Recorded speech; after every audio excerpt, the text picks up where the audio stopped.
Does anyone have a question they would like to ask?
Does anyone have a question? It'd be good if somebody had a question that sparks things.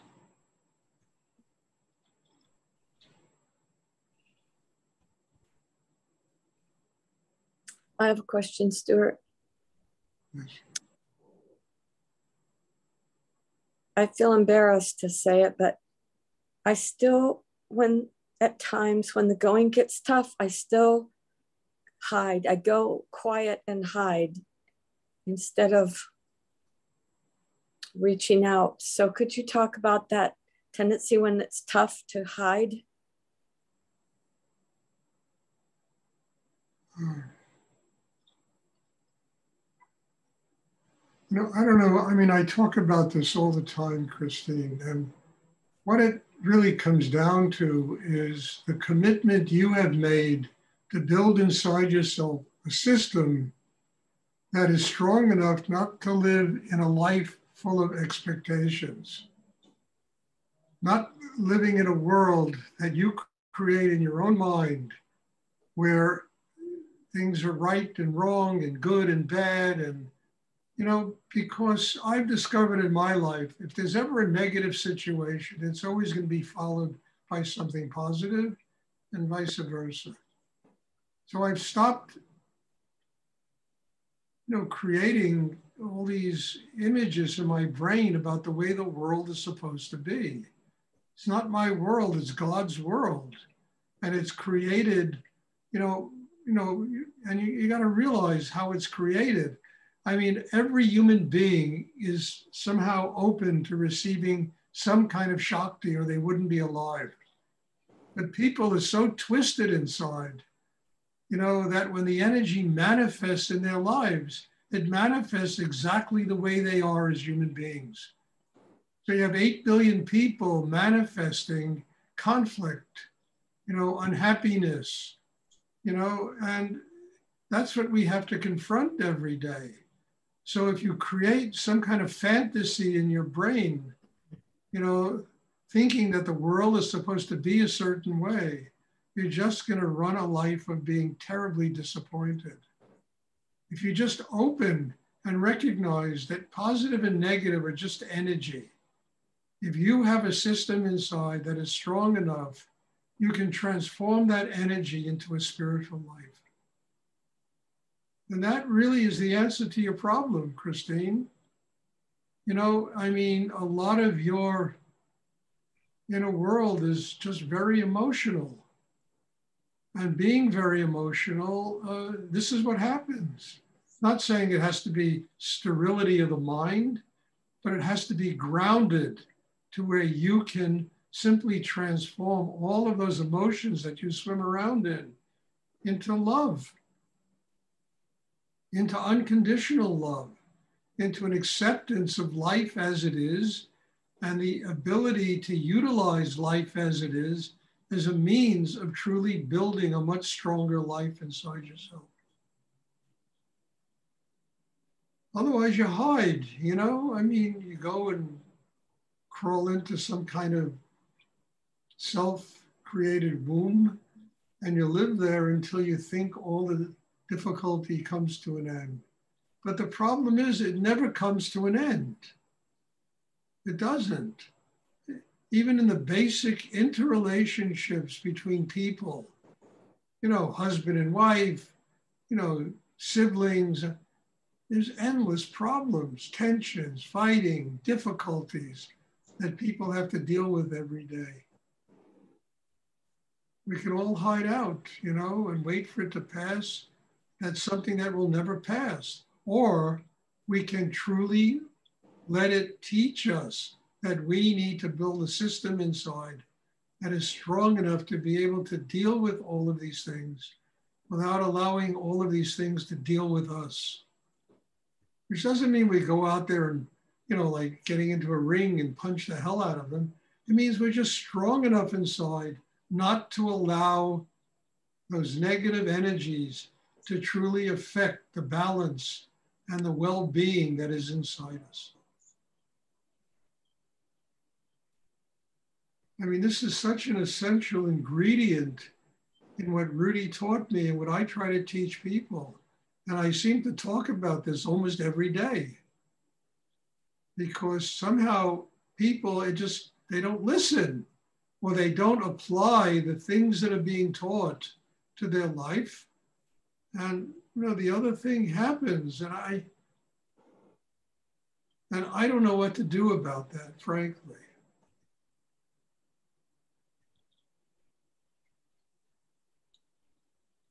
But we all have the ability to create an inner life that is strong enough to maintain balance no matter what is going on in the world. I mean, there are things that I want to get, you know, look, you know, but to be very frank with you, I've been teaching these classes almost 2+ years without, I think I had 1 week vacation. You know, I'm tired. I'm tired. You know, something in me says, Stuart, well, you know, stop doing this. It's, you know, it's going to kill you. And I know that it's my responsibility to a lot of people in the world to do it. So I do it.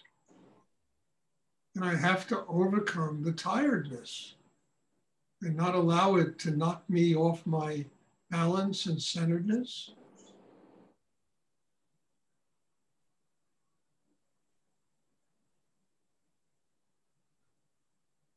And to do what I've committed myself to do, and that's to serve a higher force in the universe.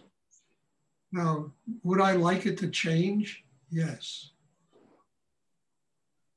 I mean, it's so funny. I announced to everybody that I'm not going to have, you know, in-person classes during the week because nobody shows up. Well, the 1 or 2 people, that one person that does shows up, then never comes to any of these Zoom classes. So I said, okay, but I think what I would really prefer is exactly the opposite. To discontinue the Zoom classes and have in-person classes all the time.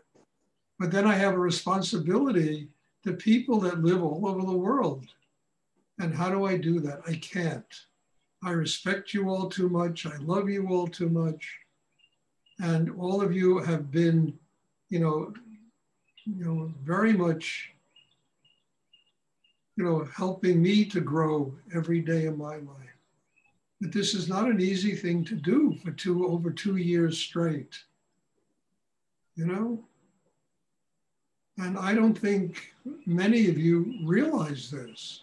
And I'm not complaining, I'm not a victim, but what I'm hoping is that you finally listen to this stuff I talk about and use it to grow in your life so that you don't spend your time hiding out from difficult things.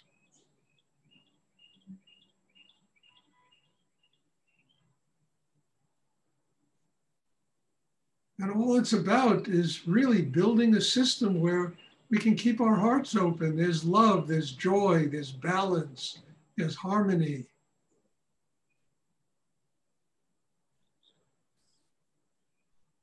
And we don't allow all these other endless obstructions to interfere with our connection to God. Or we don't ever take for granted what the universe is providing for us.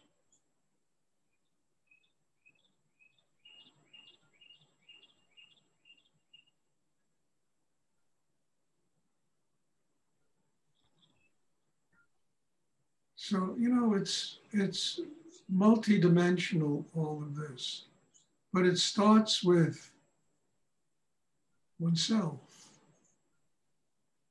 It doesn't start with the external world. The external world is always going to be a world of conflict and polarity. There's always going to be disappointing things that take place in one's life. What do we do about it? You know, and that truly is at the essence of learning this meditation, because getting to God is the single most difficult thing any human being can do on the earth. We're talking about things that are completely intangible, that are beyond all human comprehension, that make no sense when you think about it in terms of logic, and yet it's energy that nurtures each and every one of us and makes it possible for us to build a system that can then deal with the craziness that goes on in this world. And it starts, not only, it has nothing, you know, I mean, look, yeah, it goes as far as politics and economics and all this stuff that goes on, wars and, you know, but it starts in the most immediate surroundings of every human being.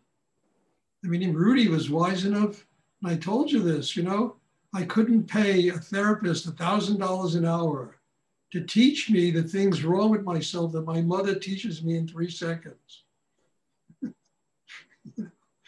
And when he said that, I mean, I cracked up because it's so true.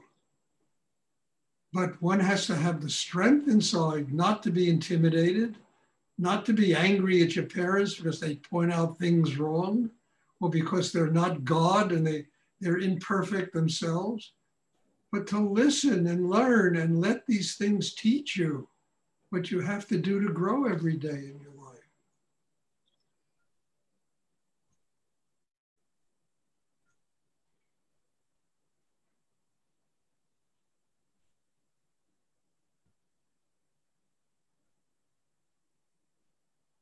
Okay. Thank you. You're welcome. Does anyone else have a, and also just to finish this, it's classes, coming to meditation classes, getting training. You understand, learning how to support a situation, to be grateful, not just lip service gratitude, but truly through one's actions and what one does and what one is willing to do in order to make a situation possible. All of this works to building an inner life. And I think people have to learn this because so many people really believe it's all coming to them. They don't have to do anything. They are entitled, you know, and this is scary to me because really nobody is entitled. Everybody has to earn it. And Rudy said, work brings more work, and it's true.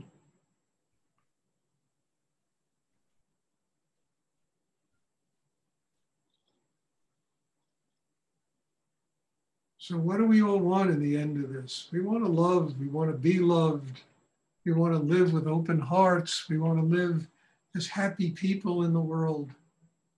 And we need an inner strength to be able to do this.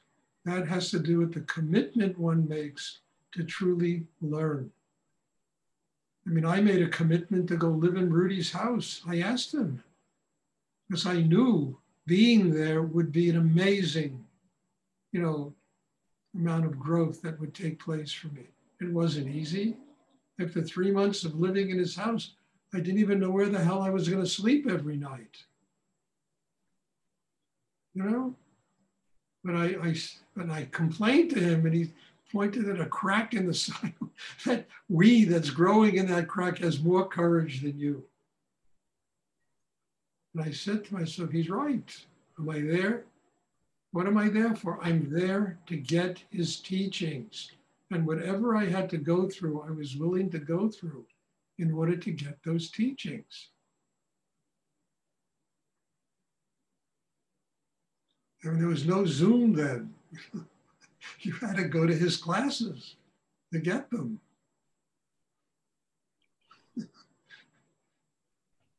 I remember people started coming there from all over the country, all over the world, actually.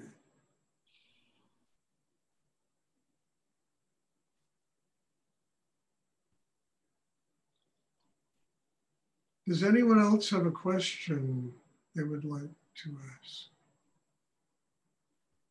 I hope you all understand. I'm not trying to berate you or hit you with some kind of spiritual whip. I'm just trying to talk some basic truths. Because if you're serious about attaining spiritual enlightenment in this lifetime, you have taken upon yourself the single most difficult thing a human being can possibly do. One needs training, one needs development, one needs, otherwise time passes,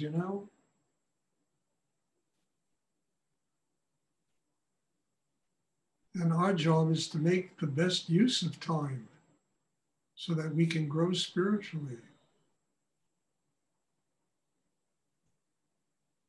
I would say one of the most difficult years I ever had was living in Rudy's house. It was so difficult. Because, he was there right in front of me, showing me every day how full of shit I was. And I had to swallow it. And I had to say to myself, Stuart, why are you here? You're here to get a mirror image of yourself. And Rudy, his presence used to do this for me. I remember once I went to him with all these incredible spiritual experiences I was having. And he was sitting with a friend of his, and he looked at his friend with a smile on his face and think the schmuck's having a spiritual life. This is how he responded to my great spiritual experiences. And then I realized, Stuart, you've been doing this for 4 months. He's been doing this for 36 years. Just listen to him. Learn from him. Don't go and try to prove how spiritual you are to him. And that took me a long way in my life.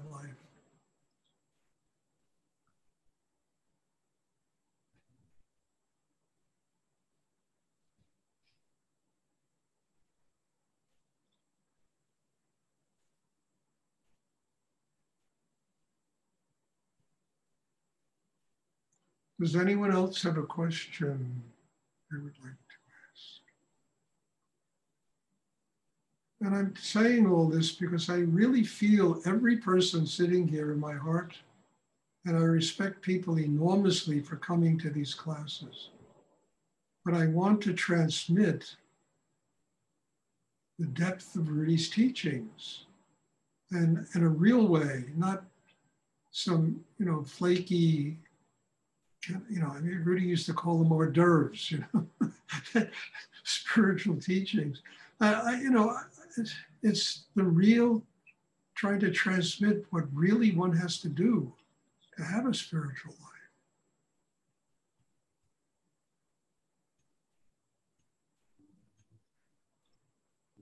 life. Okay, it's enough. Does anyone else have a question they would like to ask? Okay, so God bless you all. Thank you for being here.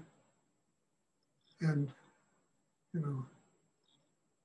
your presence is really is a testament to how much I am growing inside myself. And I'm very grateful to every person that really attends these classes. So God bless you all. And there'll be a class tomorrow.